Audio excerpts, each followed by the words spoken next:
Do you ever struggle picking colors for your cards? Or do you ever feel like no matter what colors you pick, they just don't seem to go well together? Or maybe you're feeling stuck and you end up resorting to the same color combos again, and again. Well, I'm here to end your crafty suffering. In this video, I'll explain how to pick the colors for your projects so that you can stop stressing and you can start enjoying the process. And if you're looking for some magic shortcuts, I do have something for you too. So make sure you stick around until the end of the video. Hi crafty peeps, it's Kat. In today's video, we're talking about color theory. Yep, the good old color wheel. First, allow me to demonstrate how the colors come into existence. I'm gonna blend some small panels as I talk you through it. You know, when I first started in the hobby, picking colors was my biggest struggle. I watched a lot of videos on the topic, and they did provide some general explanations, but none of those videos I watched really explained why certain combinations work or don't work. And if you add in all the terminology, tints, shades, values, saturation, things get even more confusing, overwhelming, and frustrating. At least they did for me, and I'm pretty sure I can't be the only one out there who felt that way. So the point of this video is to explain the why behind the colors and show you some practical applications specifically for card making. The only way that the color theory finally clicked for me was when I intentionally abandoned all of the terminology and started actually playing with and mixing my colors, particularly when ink blending. So let's talk about that for a sec. So as I mentioned before, I want to show you how colors actually come into existence, how they're born, if you will. Meet your primary colors, red, yellow, and blue. These guys are special because you cannot mix them by combining any other colors. They're like your number one players, your MVPs, if you will. When you mix these colors between themselves, you will get all of the other colors of the rainbow. Red and yellow will give you orange. Yellow and blue will give you green. Blue and red will give you violet, aka purple. Orange, green, and purple are called secondary colors because you get them by mixing your primary or number one colors, kind of like 1 + 1 = 2. Now, there are tertiary colors as well. You get those by mixing a primary, like red, with a secondary color, like orange. Those particular two will give you a very red-leaning orange or a very orangey-leaning red, depending on the quantity of each. So it's kind of like 1 + 2 = 3. And the best way to learn how all of these colors interact with each other is to practice. So grab your inks or your cardstock or whatever have you and play around with some color combinations. All this color theory business gets easier the more you practice. Ink blended panels can often make or break your card. So if you pick your colors wisely, you will end up with a beautiful result. But if not, you will end up with mud. Like for example, these two. I blended orange and blue and orange and green. And whatever's in the middle is this super indeterminate brownish, greenish something. Muddy color. Here I have some ink blended strips for you as an example. So you can see here that blending red and yellow will give you orange in between. Blending yellow and blue will give you green in between. And then blending blue and red will give you purple in between. And if you put them side by side, you will get what is commonly referred to as a rainbow. And I made this entire rainbow using just 3 colors, red, yellow, and blue. These are your primaries. And if you convert all of this into a circular format, what you get is a color wheel. This is not sponsored. I got these guys off of Amazon and they were $10 for a pack of 3, and I find them incredibly handy. Like for example, this guy tells you what will happen if you add red, yellow, or blue to any of the colors, or white or black. So for example, if we have green and we add red, you will get brown. This one just gives you the color combos, the split complementary, triadic, tetradic, so on and so forth. This guy has a lot of different shades to help you kind of match your cardstock and your inks. And then this guy is like a pocket-sized travel version of it. Very handy if you're crafting on the go. Or one other thing you can do is actually make your own color wheel. It will not look as pretty as the one that you buy, but I feel like it will give you a good understanding of how the colors mix and how it all works. So, might not be a bad idea just to give it a go. So how does knowing all this help you in card making? Well, when it comes to ink blending, you have to make sure that you pick your colors wisely, because if you don't, chances are you will end up with mud. So you have to make sure that you're picking the colors that when mixed will create an intermediary third color and not just some random ugly gray or brown. In other words, like any real estate agent will tell you, it's all about location, location, location. But in our case, on the color wheel. When you start factoring in location on a color wheel, things start to get pretty interesting. Let's first look at some of our neighbors. Colors that are located next to each other on a color wheel are called analogous colors. When you blend those guys together, chances are you will end up with some beautiful results. And one note here, it is best to blend the colors in the way that they appear on a color wheel. For example, it's better to blend orange into yellow and then yellow into green than trying to do orange into green straight away. Because if you will remember, if you try to do that, we get this indeterminate, muddy, brownish, greenish color. Well, why do the analogous colors work so well together? Well, the answer is quite simple. They actually share a common base. Like, for example, green here is composed of both yellow and blue. It serves like a bridge between those two colors. So it will work phenomenally with either one of them or with both. This commonality, this common base, creates harmony, cohesion, and balance. Much like the natural palettes that you see outside in the nature, analogous colors often create a lower contrast look, which can have a calming effect on a viewer. If you're trying to create a more soft, lower contrast look for your project, analogous colors are always the way to go. You can pick 3 to 5 colors next to each other on a color wheel, and they will work together splendidly every time. Because of that common underlying base, they will always give you the look that's cohesive, balanced, and harmonious.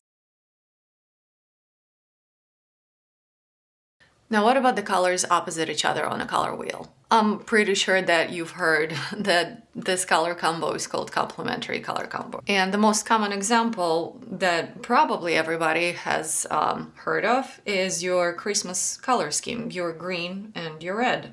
Well, one thing I am here to tell you is that if you try to blend your complementary colors, you will end up with mud, because these colors essentially cancel each other out. And as we've seen earlier, if you try to blend orange and blue together, you get this muddy brownish green. And if you look on a color wheel, what is the opposite of blue? It's orange. If you try to blend your green and your red, or your blue and your orange, or your yellow and your violet, you are gonna end up with some sort of muddy combination, either gray, brown, olive, greenish. It's gonna look poopy. Trust me on this, peeps.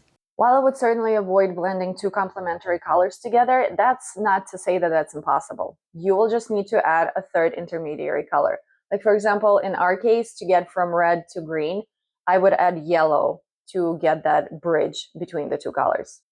And it's also not to say that complementary colors don't work together when it comes to techniques other than ink blending. They actually work really, really well together. So if you're working on a project that uses a lot of die cuts or color blocking, complementary colors would be amazing here to create lots and lots of contrast. And that's actually one of the reasons that the complementary color combos work so well together. They create a lot of contrast and a lot of drama. And I actually have a video where I created a dramatic floral card where I talk a lot about how to create contrast through the color combinations and through playing with the light versus dark. So make sure you check it out. I'm gonna leave it in the description box for you. Complementary color combos are really bold. So if you're going for the drama, if you're going for the contrast, they are definitely your top contender. Let's go back to our primaries for a second. We already know that blending any of the two primaries between themselves will give you good colors. That means that going for a red, yellow, and blue combo is usually a safe bet for your cards. And that goes both for the ink blending and for the cardstock combinations. And actually, when it comes to ink blending, if you're going for a rainbow look, you really don't need to have a bunch of inks. You can really get away with just 3. Your red, your yellow, and your blue. If you look at the location of our primaries on a color wheel, or red, blue, and yellow, you will see that these are equally spaced from each other on a color wheel. When you pick colors that are equally spaced from each other on a color wheel, this combination is called triadic. Red, yellow, and blue are a particularly interesting color combination because when you combine those three, you get a color palette that is extremely bold, very high contrast, and extremely dynamic. Not to mention that if you mix those three colors, they will give you the entirety of the rainbow. But why do primaries work so well together? Like, what is the secret? Well, your eyes have cone cells that help you perceive color. There are cone cells for red, green, and blue. And when faced with color red, the red cone cells fire and you see color red. And same goes for green and blue. But wait, where is actually yellow cone cells? Well, there are none. Yellow is perceived when both the red and the green cells fire together. And when you see a combination of all three primary colors together, your cone cells are firing pretty much to the max. So in other words, the primary color combo creates a maximum amount of stimulation for your eyeballs. That's why this combination looks so good together. It provides lots and lots of visual stimulation. Word of caution though, this combination can get very obnoxious, very loud, and very overstimulating very, very fast. So if you're going for a super bold, contrasty look, they're your go-to. However, you need to carefully balance it with proportions and a lot of white or negative space. And speaking of triadic color combinations, another well-known combination is orange, green, and purple. Does that remind you of anything? Other triadic color combinations outside of primaries work really well together because they provide a lot of balanced contrast. They provide enough color variety to feel energetic, but they do not create as much visual tension and contrast and stimulation as your primary color combination or your complementary color combos. Let's talk about how bright or punchy your colors are and in what ratios you use them, because I guarantee it can make or break your card. Let's talk about ratios first. A good rule of thumb is to pick your main character color, then pick a supporting actor, and then use a third color for little accents and details. If you heard of a 60-30-10 rule or a 70-20-10 rule, this is exactly what I'm talking about, but it's better demonstrated in practice. Now there's another color combination that is called tetradic. Tetra just means four, so it's a combination of four colors. And if I cover up the wheel just to show you the colors that I'm talking about, we have yellow, orange, blue, green, blue, violet, and red, orange here. And I don't know if you notice, but these are actually complements of each other. So yellow-orange is a complement of blue-violet, red-orange is a complement of blue-green.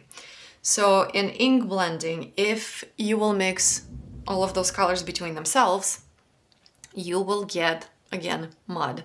But if you follow the way that they blend on a color wheel, chances are you will get great results.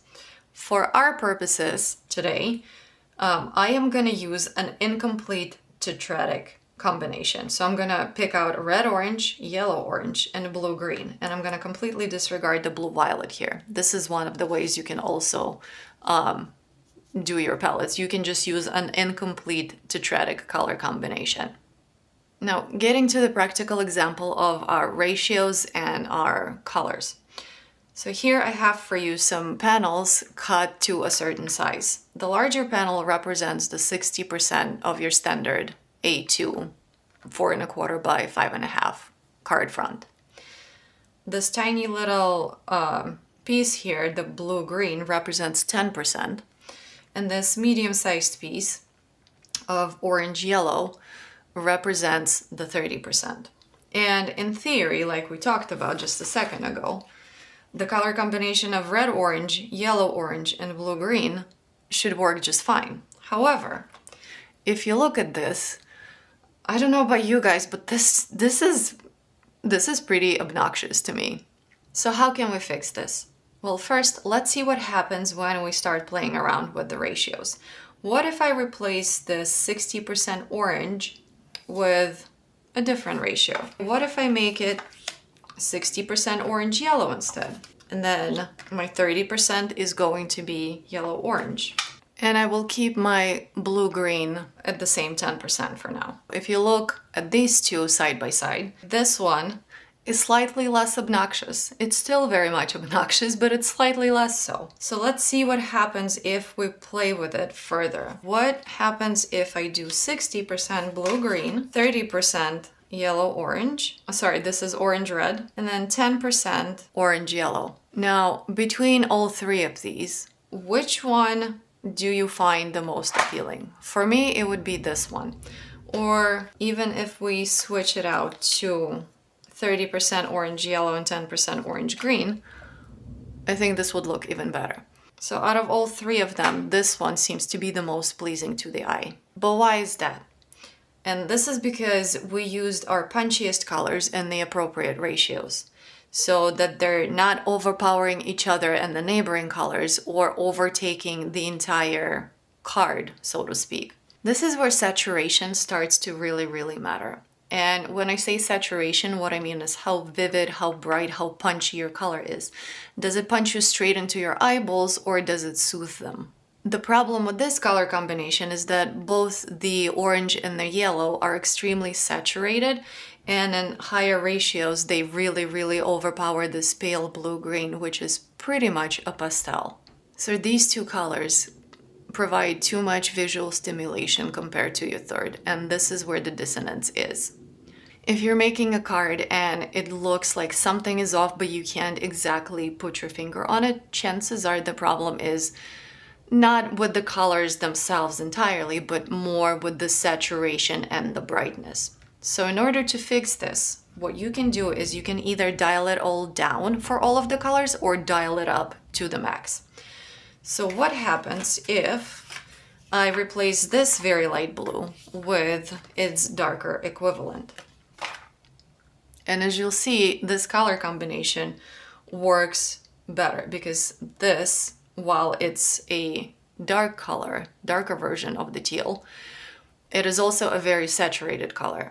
And because of that higher saturation, it is able to absorb the impact from the orange and the yellow much, much better than your pale blue. Or if you're going in the opposite direction where you're dialing all of the colors down, as you can see, this is a pastel version of this panel right here.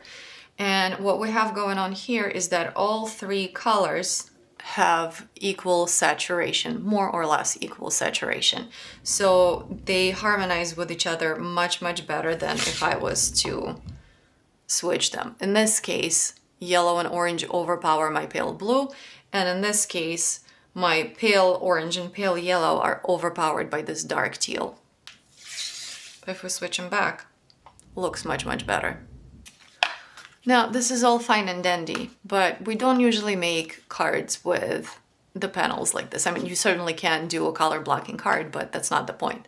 The point is that we don't usually use our colors in such concrete, rigid ratios, right? So the way it will look in real life is, assume that this is my card front. This is your standard A2 4¼ by 5½ card panel. And this will represent 60% of my project. Now I want to bring my second color, which will be 30%. And for that, let's use these flowers. And then from here, your third color will be your accents and your little details. So in this particular instance, it is the flower centers that I made in orange. And from here, you can also play with your sentiment and how much of the other color you want. So you can go with an all yellow sentiment, for example, or you can go with an all orange sentiment. Either one would work. Or you can do both. And here I just ink blended the sentiment with some orange ink to represent both of the colors. And honestly, to me, either one looks great. Either one will work. Now, what I really encourage you guys to do is to make kind of a dry run of your card. So have all of your elements die cut, ink blended, whatever your jam is. And then put them all together without gluing things. And then play around with the colors, see what works, what doesn't. This is a perfect opportunity to replace the colors that don't work or add in more colors that will just pull everything together. Okay, so this is a lot of info that we covered here. So before we move on, let me sum this up for you real quick. If you want your cards to really stand out, to have that maximum amount of punch and visual contrast, you should definitely try out your primary color combo. So the red, yellow, and the blue. Just be careful to balance it with proper proportions and a lot of negative or white space. And a slightly toned down version of it would be pink, yellow, and blue. And pink is just really red with white added in. If you want a very high contrast look, but not as much contrast as your primary color combo, you should try out either a tetrad, a triad, or a complementary color combo. If you want a lower contrast, a softer look for your cards, then you should definitely go with analogous colors. Because those colors share a common base, they will always look harmonious and cohesive. So pick 3 to 5 colors next to each other on a wheel and give it a go. If you're feeling overwhelmed at this point, I don't blame you at all. This is a lot of info to digest. And you can save this video, bookmark it, and then you come back to it and rewatch it later in pieces. If you're like, Kat, I don't want to have to think too hard, I don't want to fuss with it, just give me an easy magic shortcut. Say less. I gotcha. Enter the color cubes.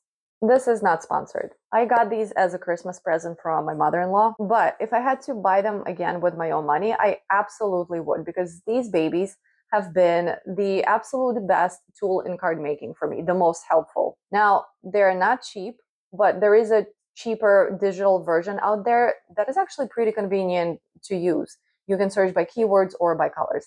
These guys were created by Sarah Renee Clark, and she does a lot of craft supply testing, and she's very much into the color theory. So definitely go check out her channel. These cubes are a collection of color palettes. It's a box where all of these color palettes live. They're organized by categories, and each category has all of the palettes listed on the front.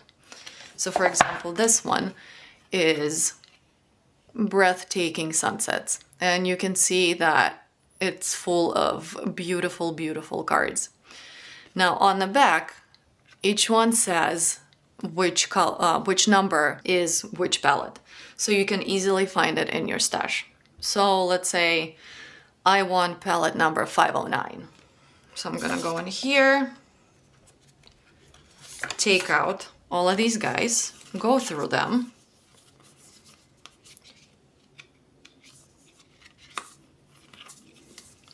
pull out the palette that I need, and I can put all of my other palettes back in the cube. Now, all I have to do is match my inks and match my cardstock colors to the colors provided.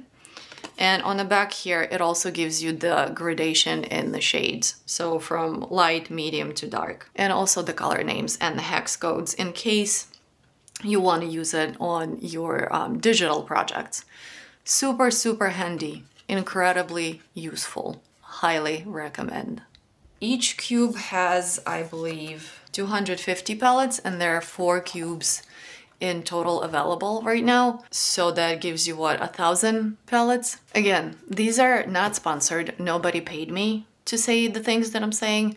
Nobody asked me to say the things that I'm saying. I am legitimately in love with these babies, and they have been the best tool in card making that I have ever received. But if you're in a really tight budget and these are completely out of your range, I absolutely understand. No worries. What you can do instead is you can Google color palettes and pick and save the ones that you like the most. And Pinterest is actually an amazing resource for that. Or you can just Google straight up pictures. For example, forest in the fall. And then you can pick your favorite picture out of a bunch. And out of that picture, pick 2 to 4 colors and use them for your project. But while you're at it, try to think of why those colors work well together. What are the principles that we talked about today?